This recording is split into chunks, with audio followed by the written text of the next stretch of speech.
Shri Ganapati Sharada Gurubhyo Namaha Charitam Raghunathasya Shatakoti Pravistaram Ekaikamaksharam Pumsam Mahapatakanashanam. Welcome to all for this session on Sri Rama Charitha Manasa. Since the last chapter, the story of Rama is started with Yagnavalkya narrating the story to sage Bharadwaja. And he begins with the interest, the curiosity of Shiva to see the eternal Brahma taking the shape of manifested in the form of Sri Rama wandering on the earth. And he saw him in the Dandaka Forest. At that time, Rama, in the incarnation as a prince of Ayodhya, was already in the forest and lost his wife, who was abjected by Ravana, and then he was wailing over the same thing, and seeing his great drama, Shiva bowed down to him, making his obeisance to him. But at that time, Parvati, Sati, who was accompanying Shiva, got doubt because Shiva himself was an all-pervading, so superior being. And how come he is bowing down to an ordinary mortal like Sri Rama? And then, with that doubt, he continued, the supreme, eternal, which is all pervading, begotten, without parts, free from desire, beyond Maya, and beyond all distinction, and which not even the Vedas can comprehend, can it assume the shape of a man? Means, can it assume the shape of a mortal? Even Vishnu, who takes a human form for the sake of gods, is omniscient like the slayer of Tripura, Shiva. Can he wander in search of his consort like an ignorant man? He who is repository of knowledge, the Lord of Shri, the goddess of prosperity, or Lakshmi, and the slayer of demons. The words of Shambhu too cannot be false. Everyone knows that he is all wise. Thus, her mind was filled with an interminable series of doubts. Her heart could not be pacified by any means, although Bhavani, or goddess Parvati, did not open her lips. Lord Hara, who is the inner controller of all, came to know everything. And then he told, look here, Sati, the woman is foremost in you. You should never harbor such a doubt in your mind. He is no other than Rama, the hero of Raghu's race, my beloved deity, whose story was sung by the John born sage Agastya. Faith in whom was the subject of the talk I gave to him, and whom illumined sages ever wait upon. He who was bodied himself forth as the jewel of Raghu's race for the sake of his devotees is none other than the Supreme Eternal, who is all pervading and ever free, who is the ruler of all the worlds and the Lord of Maya, whom illumined sages, yogis, or the mystics, and siddhas or adepts constantly meditate upon with their sinless mind, and whose glory is sung by the Vedas as well as the Puranas and other scriptures in negative terms as not this, not that, because even the Vedas and Puranas cannot completely explain that supreme eternal Parabrahma. Hence, they simply explain him in terms of negative aspects like it is not this, it is not that. Because anything that is in the manifested form is nothing else but the same supreme eternal Parabrahma. Although Lord Shiva repeated his name after time, his exhortation made no impression on the heart of Sati. Then the great Lord Shiva smilingly said, realizing in his heart the potency of Srihari's Maya, If you have a grave doubt in your mind, why not go and verify the thing? I shall be waiting in the shade of this banyan tree till you come back to me. Using your critical judgment, you should resort to some device whereby the stupendous error born of your ignorance may be rectified. Thus, obtaining leave from Shiva, Sati proceeded on her mission. She racked her brains to find out what steps she should take in order to test the divinity of Rama. On this side, Shiva came to the conclusion that providence is unfavorable, that it seems there is no good for Daksha's daughter Sati. When her doubt did not yield even to my assurances, he said to himself, "It seems the stars are unpropitious to her, and no good will come out of it. After all, whatever Sri Rama has willed must come to pass.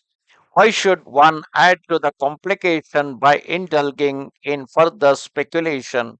So saying, Lord Shiva began to mutter the name of Sri Hari, while Sati proceeded to the spot where the all blissful Lord Sri Rama was wandering in the forest. After many an anxious thought, Sati assumed the form of Sita and moved ahead in the same route along which the ruler of men, Sri Rama, was passing. Remember, at that time, Sri Rama had already lost his wife, who was abducted by Ravana, and Rama was wandering around in search of Sita. Hence, Sati assumed the form of Sita and she stood before Rama. When Lakshmana saw Uma, that is Sati, in her disguise, he was astonished and much puzzled. He was tongue tied and looked very grave. The sagacious brother was acquainted with the Lord's glory, all perceiving and the inner controller of all, the Lord of gods. Sri Rama took no time in detecting the false appearance of Sati. Rama was the same omniscient Lord whose very thought wipes out ignorance. Sati sought to practice deception even on him. See the impact of the nature of a woman is extolling in his heart the potency of his Maya, the delusive power. Sri Rama smilingly accosted her in a mild tone. Joining the palms of his hand, he first made obeisance to her, mentioning his name along with his father's. He then asked her the whereabouts of Lord Shiva, who was a bull emblazoned on his standard, and wondered what made her roam about all alone in the forest. Sati never expected this from an ordinary mortal, if he is one. Sati felt very uncomfortable when she heard these soft yet suggestive words of Rama. She turned towards the great Lord Shiva with a feeling of awe and much dejected at heart, being found by Rama who she really is, and immediately she left the spot. I heeded not the word of Shankara and imposed my own ignorance on Rama. What reply shall I give to my lord now? The agony of her heart was most terrible. Sri Rama perceived that Sati had got vexed. He therefore revealed to her a part of his glory. As she went on her way, Sati beheld a strange phenomenon. Rama was going ahead of her along with his consort Sita and his younger brother Lakshmana. She looked back. There too she saw the Lord with his brother and Sita in an attractive garb. Whichever way she turned her eyes, there was the Lord enthroned and the Siddhas and illumined sages ministering to him. Sati saw many sets of Shiva, Brahma, and Vishnu, each set possessing a glory infinitely greater than that of the others. He also beheld a whole host of gods bowing at the Lord's feet and waiting upon him in their different garbs.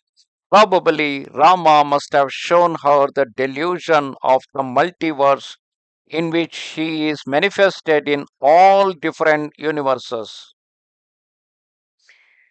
She further pursued innumerable satis, the consorts of Shiva, that is, she herself, consorts of Brahma and Lakshmi, who is the consort of Vishnu, all peerless in beauty. They conformed in their appearance to the garb in which Brahma and other gods appeared. Each separate vision of Rama was attended by a whole host of gods with their feminine counterparts, as well as by the whole animate and inanimate creation with its multitudinous species. But while the gods who adored the Lord appeared in diverse garbs, the appearance of Sri Rama was the same in every case. Although she saw many Ramas with as many Sitas, their garb did not vary. Seeing the same Rama, the same Lakshmana, and the same Sita, Sati was struck with great awe. Her heart quivered and she lost all consciousness of her body. Closing her eyes, she sat down on the wayside. When she opened her eyes and gazed once again, the daughter of Daksha saw nothing there. Repeatedly bowing her head at the feet of Sri Rama, she proceeded to the spot where the Lord of Kailasa, that is Shiva, was sitting. When she came near, Lord Shiva smilingly inquired if all was well with her and then said, "Tell me now the whole truth. How did you test Sri Rama?" But Sati is in a very difficult position. She cannot accept that she tried to test Rama because that shows her distrust in the words of Shiva. Namaste Sharada Devi. काश्मीरपुरवासिनि त्वामहं प्रार्थये नित्यं विद्यादानं च देहि मे bye Shri Ramchandra कृपाल भज मन हरण भव भयदारुणं श्रीरामचन्द्र कृपाल भज मन हरण भव भयदारुणं श्रीराम श्रीराम श्रीराम श्रीराम श्रीराम श्रीराम